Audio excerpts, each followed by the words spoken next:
చేసేంత ప్రెజర్ ఉండడం ఈ రోజుల్లో కష్టం. ఇట్ వాజ్ ఎ హైలైట్స్ అంటే పోలీస్ స్టేషన్ లో ఉన్న సీన్ అయితే హైలైట్ సీన్. ఆమె కాలిగరది అంటది. It was a fabulous scene. అసలు అన్ఎక్స్పెక్టెడ్. అసలు it was so nice. Fabulous. Colour ఫోటోతో కంపేర్ చేసుకుంటే 100% ఇంకా ఎక్స్ట్రా ఇచ్చారు అనిపించింది.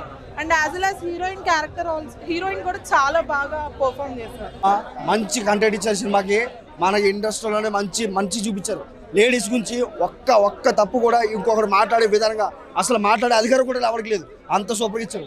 మన తరపు నుంచి ఒకసారి అన్న మాట్లాడుతూ. హాయ్ అండి, అందరికీ నమస్తే. Ambajipeta marriage band audience result ఇది. బ్లాక్ బస్టర్ ఇచ్చారు. ఇప్పటిదాకా రాని న్యూ కంటెంట్తో డైరెక్టర్ గారు కొత్తగా సినిమా తీశారు. సో ప్రతి సీను సూపర్. ముఖ్యంగా interval bank super. And second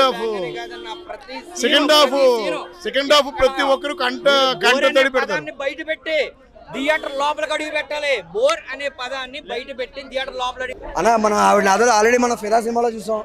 ఇప్పుడు మళ్ళీ చూస్తున్నాం. ఆమె రోజుకి ఆమె యాక్టింగ్తో పాటు ఆమె పెర్ఫార్మెన్స్ కూడా ఇంప్రూవ్మెంట్ అయిపోతుంది. సో సినిమాకి రండి, ప్రతి ఒక్కరు చూడండి. మంచి ఎంటర్టైన్మెంట్. బేబీకి అమ్మ మొగుడు అర్థమవుతుంది కదా. బేబీకి అమ్మ మొగుడు అంతే రాసుకోండి.